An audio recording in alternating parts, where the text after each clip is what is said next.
semua siswa kelas 10 MIPA 2 yang pada hari ini mengikuti pembelajaran mata pelajaran sejarah Indonesia. Hari ini adalah pertemuan pertama kita di semester ganjil tahun pelajaran 2020-2021. Saya berharap kalian bisa mengikuti kegiatan pembelajaran untuk pertemuan kali ini. Ikuti pemaparan materi yang pertama kita untuk pertemuan pertama hari ini. Selamat mengikuti. Baik, untuk pertemuan kita yang pertama mata pelajaran sejarah Indonesia kelas 10 MIPA 2, kita akan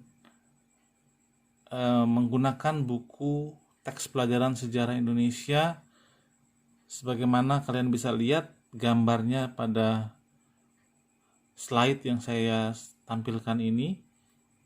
Ini adalah buku yang akan nanti kita gunakan selama 1 tahun pelajaran ini, ya, untuk belajar mata pelajaran sejarah Indonesia di kelas 10. Nah, untuk pertemuan kita beberapa kali, mulai hari ini, minggu depan, kita akan belajar kompetensi dasar memahami konsep berpikir kronologis, diakronik, sinkronik, ruang dan waktu dalam sejarah. Nah, apa tujuan kita mempelajari ini? Atau pembelajaran yang kita laksanakan ini? Yang pertama, memahami pengertian sejarah. Kedua, memahami cara berpikir kronologis dalam mempelajari sejarah. Kemudian yang ketiga, memahami cara berpikir diakronik dalam mempelajari sejarah. Nanti pembelajaran ini akan kita lanjutkan lagi pada pertemuan kedua dan pertemuan ketiga. Jadi ada 3 kali pertemuan.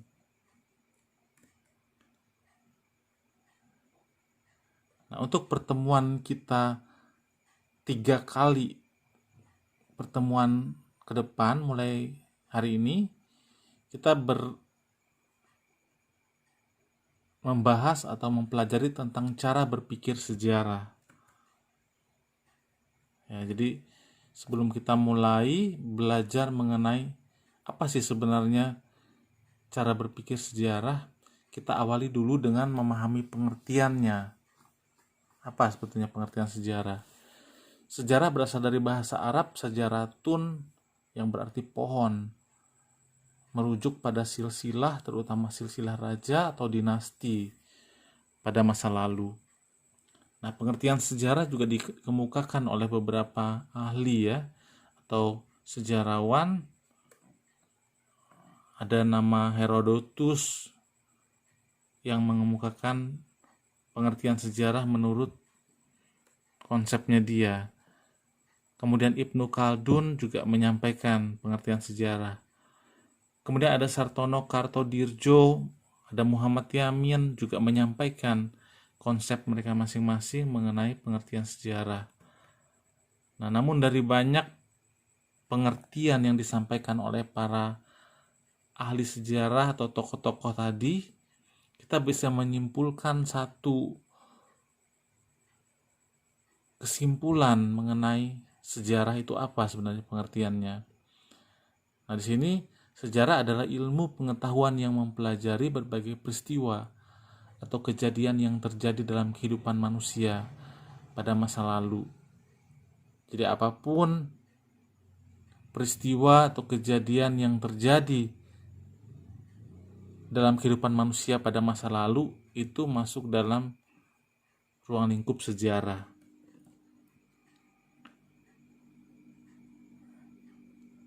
Konsep manusia, ruang, dan waktu dalam sejarah. Nah, kita ambil contoh dulu konsep manusia, ruang, dan waktu dalam sejarah ini berdasarkan sejarah atau peristiwa proklamasi kemerdekaan Republik Indonesia. Yang pertama ada konsep manusia. Nah, kalau kita kaitkan dengan peristiwa proklamasi kemerdekaan Republik Indonesia, maka konsep manusia di situ adalah Soekarno dan Hatta sebagai proklamator ya. Kemudian ruang atau tempatnya itu Jalan Pegangsaan Timur nomor 56 Jakarta. Kemudian waktunya berarti kapan peristiwa proklamasi kemerdekaan itu terjadi. Itu tanggal 17 Agustus 1945. Jadi kalian perhatikan, kalau kita berbicara tentang sejarah, pasti tidak akan pernah bisa terlepas dari 3 unsur ini atau 3 konsep. Itu harus ada manusianya atau pelaku sejarahnya, ada ruang atau tempat terjadi sejarah itu atau peristiwa sejarah itu, kemudian yang ketiga adalah waktu atau kapan peristiwa sejarah itu terjadi. Nah, di sini tadi dicontohkan adalah peristiwa proklamasi kemerdekaan RI. Unsur manusianya Soekarno-Hatta, ruangnya atau tempatnya Jalan Pegangsaan Timur nomor 56 Jakarta, waktu peristiwanya 17 Agustus 1945. Nah, kalau salah satu dari ketiga konsep ini tidak ada di dalam sejarah, maka itu peristiwa itu tidak bisa dikatakan sebagai peristiwa sejarah. Ya. Kita perhatikan lagi. Nah, ini cara berpikir kronologis dalam mempelajari sejarah. Nah, karena kita mempelajari sejarah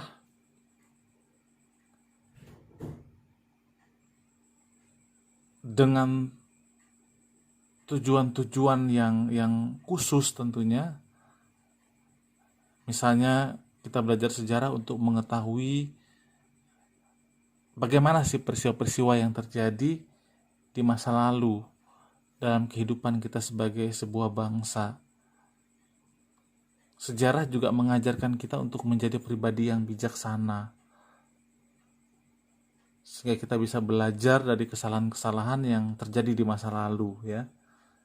Nah, cara kita mempelajari sejarah itu ada beberapa cara ya.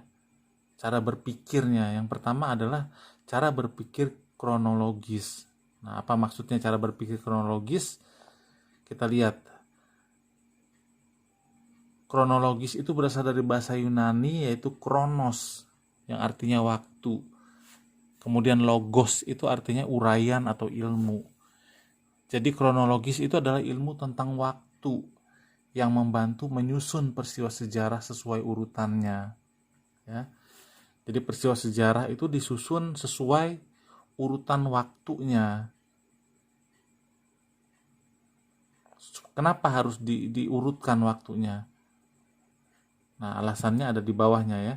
Agar terhindar dari anakronisme. Anakronisme itu adalah kerancuan waktu antara satu peristiwa sejarah yang satu dan peristiwa sejarah yang lain. Jadi ketika kita mempelajari sejarah, kita harus berpikir secara kronologis, yaitu kita mengikuti urutan waktu dari terjadinya peristiwa sejarah itu. Ya. Karena kalau sejarah itu tidak terurut, maka kita akan kehilangan makna sejarah itu. Dan sejarah itu tidak akan bisa memberikan satu benang merah yang jelas kepada kita apabila tidak diurutkan dalam urutan waktu yang baik, yang tepat ya, atau secara kronologis.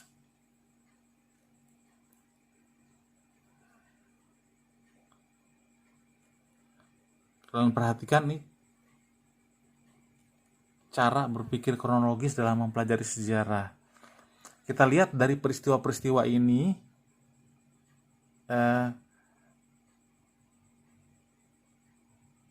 urutan waktunya itu terlihat dengan jelas ya. Kita lihat tanggal 6 Agustus 1945, kota Hiroshima dibom atom oleh sekutu. Kemudian tanggal 9 Agustus 1945, kota Nagasaki dibom atom oleh sekutu. Kemudian 14 Agustus 1945, Jepang menyerah kepada sekutu. 16 Agustus 1945, peristiwa Rengas Dengklok. Kemudian 17 Agustus 1945, proklamasi kemerdekaan RI. Kalau kita lihat dari awal tanggal 6 Agustus 1945 sampai 17 Agustus 1945, ada urutan peristiwa sejarah yang terjadi, dan kita lihat di sini urutannya mengikuti urutan waktunya, ya. Mulai tanggal 6 Agustus, 9 Agustus, 14 Agustus, 16 Agustus sampai 17 Agustus 1945. Nah, inilah yang dimaksud dengan cara berpikir kronologis dalam mempelajari sejarah. Jadi, kita mempelajari sejarah itu berurutan waktunya. Jadi tidak tumpang tindih waktunya, berurutan ya, dari awal sampai akhir. Kemudian kalau yang pertama tadi cara berpikir kronologis, yang kedua adalah cara berpikir diakronik dalam mempelajari sejarah. Nah, apa yang dimaksud dengan berpikir diakronik di sini? Nah, kalau dilihat dari katanya, diakronik itu berasal dari bahasa Yunani, yaitu dia, artinya melintas atau melampaui, dan kronos itu artinya waktu. Nah, sehingga diakronik itu adalah sesuatu yang dapat melintas, melalui, atau melampaui dalam batasan waktu. Diakronik itu mengajarkan kepada kita untuk lebih teliti dalam mengamati peristiwa sejarah. Kemudian dalam pembatasan waktu, sejarah mengenal periodisasi, yaitu pengklasifikasian peristiwa-peristiwa sejarah dalam tahap-tahap pembabakan waktu. Jadi maksudnya seperti ini. Diakronik ini adalah cara kita mempelajari sejarah di mana kita melihat ruang lingkup waktu dari peristiwa sejarah itu. Misalnya ya, kita bisa misalnya ambil contoh masa penjajahan Belanda misalnya. Kita ingat bangsa kita dijajah oleh Belanda selama kurang lebih 350 tahun atau 3,5 abad. Nah, kurun waktu 3,5 abad itulah yang dimaksud dengan diakronik di sini. Jadi ada satu peristiwa yang melampaui atau melalui satu kurun waktu tertentu.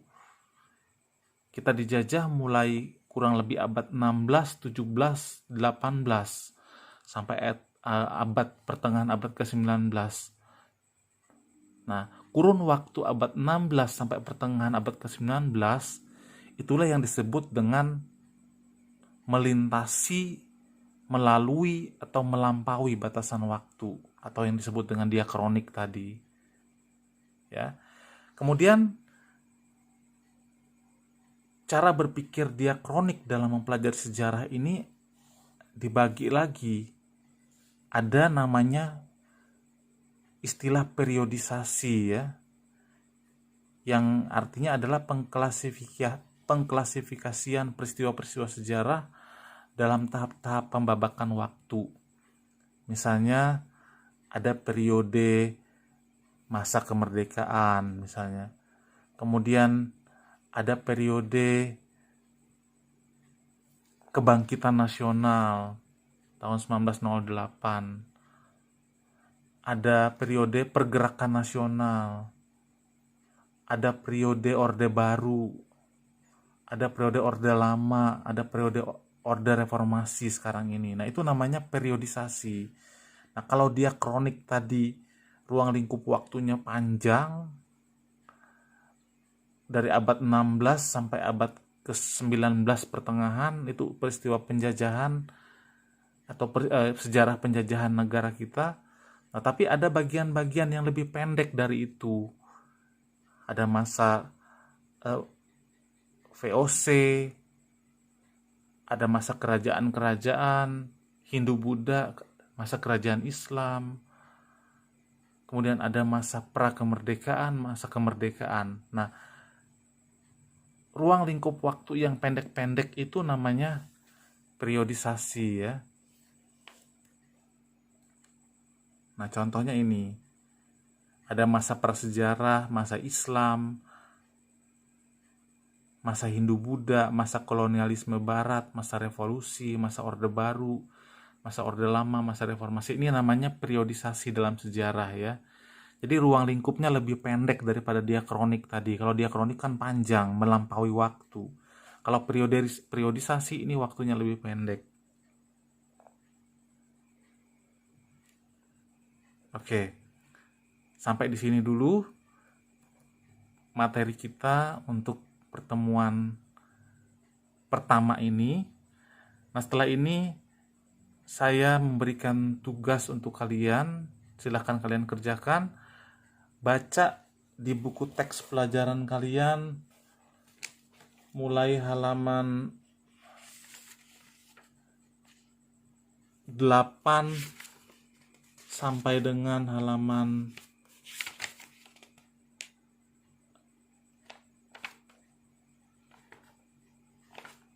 13 ya. Jadi halaman 8 sampai 13 silahkan kalian baca. Nanti setelah kalian baca, ulang lagi atau kalian putar ulang video ini. Saya persilahkan untuk mengerjakan latihan yang saya berikan. Dan latihan ini tolong diselesaikan sampai selesai jam pelajaran kita pada hari ini atau selesai pertemuan kita pada hari ini. Jadi untuk sedikit penjelasan awal pada pertemuan kali ini saya rasa cukup. Silahkan kalian lanjutkan mengerjakan tugas yang saya berikan ya.